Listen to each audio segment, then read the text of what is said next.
Morning, my name is James Kirkby from Southampton. Thank you for asking me to give this presentation. I've taken a slightly different slant on this, and I wanted to present to you a group of cases that we've had in the last month at Southampton. We have a very large cancer centre and a very world-renowned lymphoma centre, so we get a lot of patients with immunomodulated malignancy who seem to require our attention at some point.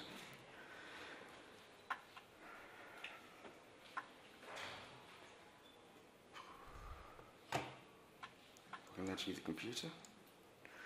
So what do I mean by this kind of group of patients? Well, they can either have a hematological malignancy such as lymphoma, and I also include melanomas in this group as well. But mostly it's down to the therapies that the oncologists want to prescribe them, particularly Avastin and other tyrosine kinase inhibitors. I find them to be particularly challenging cases, and I'm not alone in that. My colleagues do as well. They're generally fairly unusual. There is no large body of evidence to guide your decision making. And the disease and treatment effects obviously affect wound healing and the body's response to sepsis, which is what generally makes them so challenging. So the first one is a 58-year-old woman who had progressive ovarian cancer. She's treated post-adjuvant chemotherapy in Avastin, and she had the last dose a few days prior to presenting to us with vomiting, abdominal pain, localized peritonism, raised white cell count, high CRP, and a pyrexia. I'm going to stop you there for a sec. I have got questions in here. Oh, yeah, fine. Okay. Great, okay. And she had a CT scan as part of her admission process, which showed a small perforation in the proximal small bowel. So, unfortunately, the finger won't work for these questions because I was a little bit late in putting them together. So you might have to show our hands. So the question is, would you go straight for a laparotomy, or would you consider a conservative approach to this patient? I'll help you out here. Who's for a laparotomy? Who's for conservative management? Okay, well, we went with the minority, and we opted for conservative management. And that goes okay to a certain degree, but we have a fairly firm policy in our unit that just because you make a decision on Monday doesn't mean you can't change your mind on Tuesday. So after 4 days, this lady's CRP was still hovering around the 250 mark. The temperatures had come down and the peritonism had settled, but she still had abdominal pain. And in our discussions, I'd been uncomfortable with the conservative management policy and felt that a laparotomy would have been ideal, but there were a lot of challenges. Her PPOSM, which is what we do this for everybody who has an emergency laparotomy, it's part of our national registry, was what would we do when we did the laparotomy? This was what we thought was in the jejunum, and if we did a laparotomy and sorted out the perforation, would we join them together, or would we bring out a proximal stoma? But we did decide to change tack on day 5 when we took her to theatre. I just answered that question for us, so I'll move on. So this is what we found in theatre. The surgical findings were as per the image, really. It's a fairly localized disease. The pen shows a secondary deposit that hadn't perforated, and the perforation adjacent to that is more obvious. Okay, in case you haven't got a question, I want to ask the audience a question. Who would have done a double-barreled ostomy? Who would have done a resection with a primary anastomosis? Okay, it's 50-50. So we spent a long time on that specific question, thinking about what we're going to do in our preparations for taking her to theatre. I think that a join might have worked if we'd done it in a certain way, but we decided in the end to do a double-barrel stoma, and the aim being we would wait 6 to 8 weeks for the Avastin to have had 2 half-lives, to have worn off, to have got over the sepsis, and then we would try and do an early reversal. But of course, she's not 8 weeks out yet, so we haven't done that yet. So this is the second case. So case 2 is a 48-year-old man who presents with a recurrent diffuse B-cell lymphoma, and he presented to the oncologist with a raised temperature, loose bowels, anorexia, minimal abdominal pain, and he had no tenderness on examination. He had a neutropenia due to his chemotherapy regime with a white cell count of 0.1. He had a thrombocytopenia with platelets of 20, and he had a left lobar pneumonia. He had a CT scan pretty much of everything, the whole body, and it showed a very small grade 2 Hinchy sigmoid perforation.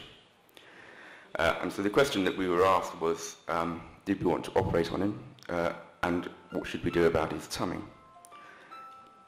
So that really was the first question we had. Would we operate? What would we do if we did? And if we were going to operate, when would we do it?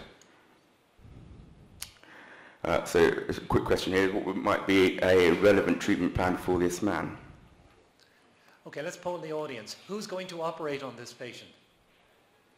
Who's going to manage him conservatively? Okay. 80% are for conservative management, James. What more details would you like?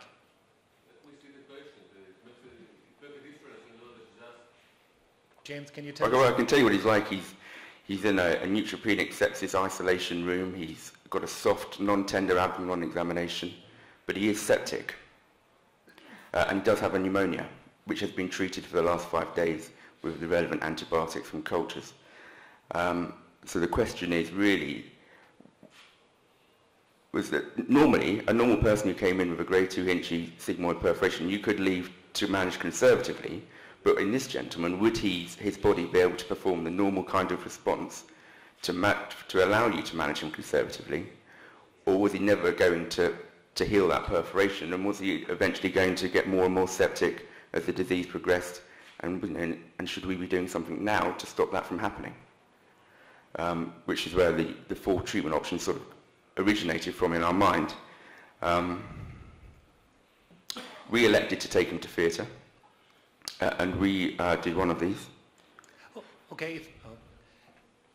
Sorry, I was just going to ask the audience, if they took him to theatre, you did decide to operate on the patient, who would be for a Hartmann's procedure?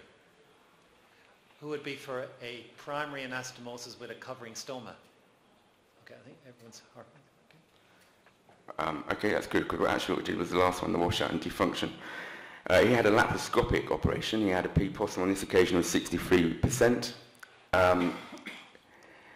And the reason we chose to do a laparoscopic operation as opposed to a laparotomy was that we didn't think that his tissues would handle well with any operation. We didn't think that a wound would close nicely. We didn't see where the neutropenia and the chemotherapy was going to end.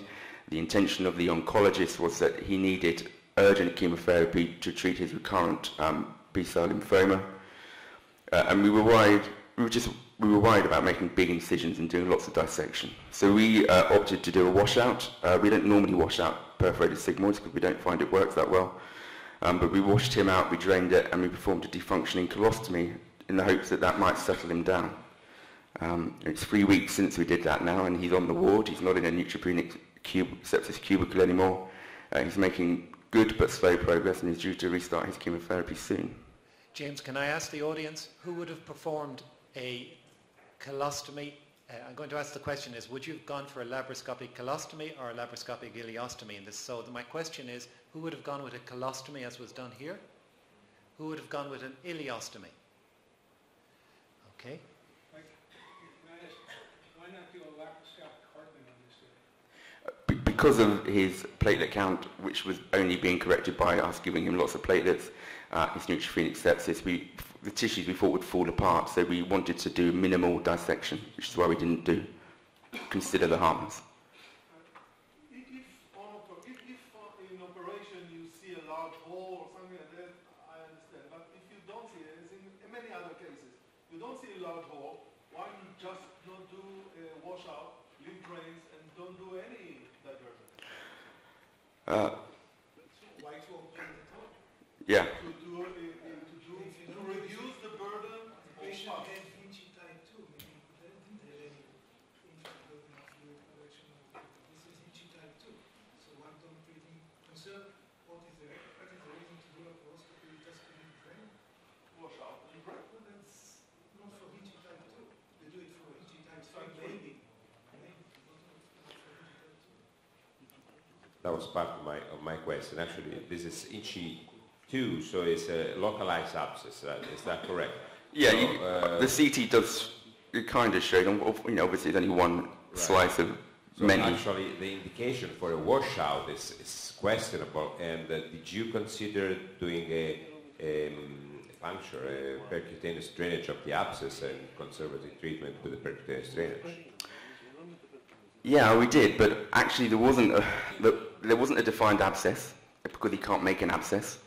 There was just a bit of hazy fluid filled with gas in down at the pelvic brim, and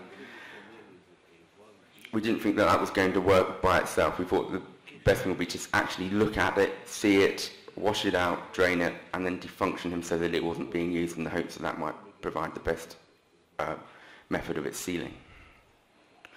And yeah, as I say, he's making good progress. James, we have to stop here, but now I have presented two cases and doing actually almost different from all other people in the audience.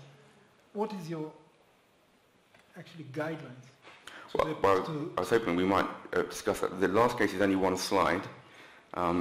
He's a 57-year-old man, and this man had a very different outcome to the other two. He was known to have melanoma. He developed new brain metastases, and despite being on chemotherapy, he presented one night with peritonitis, septic, free gas and CT, likely from small bowel perforation. And the oncologist wanted to change his chemotherapy regime to gemcitabine and Avastin as soon as possible. So what do? I operated on him at 2 o'clock in the morning and found this, among other things. I won't ask the question, but he died on day 40, and we withdrew treatment just as we were about to restart his Avastin at the patient's wishes. But it kind of raises the limitations and the scope of what you can try and achieve in these patients. And my feelings from seeing these patients relatively with the frequency we see them here is that you need to do something, and the less you do, the better. But don't be afraid of operating on them. Okay. Does anybody think differently in the patients who are under chemotherapy presenting with acute abdominal disease? Do we go conservatively? Do we need to go aggressively? You mentioned what are your guidelines. I think in this case there are no guidelines. The approach to individualize every patient is all different goals, different considerations of all kinds. That generally speaking, but now we have here resident. I'm sending my resident to the ICU, and they have a patient with localized peritonitis, with covered perforation, but they receive chemotherapy. What they need to do during the night in order to save this patient's life? The patient is leukopenic, thrombocytopenic. What do you suggest? I mean, it's right. All patient needs to be treated separately. General principle. The more the patient is immunocompromised, you need to be more aggressive in your approach. Okay. Yes, no example. There is one study of a group of patients that had non-operative and operative groups in them. Nobody died in the operative group. 3 of them died in the non-operative group. And they were having the sort of interventions we were talking about here. Okay. Honey? I think that we always talk about the non-operative or conservative management. To choose in the beginning conservative management, that doesn't mean that you need to go with it the whole way till the end. If your patient, for instance, is in the ICU and you follow him up or her up twice a day and you see that your conservative management is not improving your patient, so always you can change this decision and go for surgery. So to generalize any guidelines here in this situation, it will be very difficult, and I think that it will be a wrong thing to do, because as Dr. Guy said, we need to look at every case as a separate case, and the decisions needs to come through the follow-up. If it was a conservative management that failed and we go to operative management, or the opposite. Okay. Osvaldo? I should suggest to my resident a damage control approach in this patient because this patient needs chemotherapy as soon as possible, of course, for underlying disease. So I really suggest in this case resection and double ostomy. Yeah, but as a guidelines, not for the first case. A patient who is leukopenic, I always thrombocytopenic follow with this philosophy in this type so you of patient. you And damage you control ought to approach. go to early surgery. Early surgery with the damage control philosophy to allow the patient to go ASAP to chemotherapy again.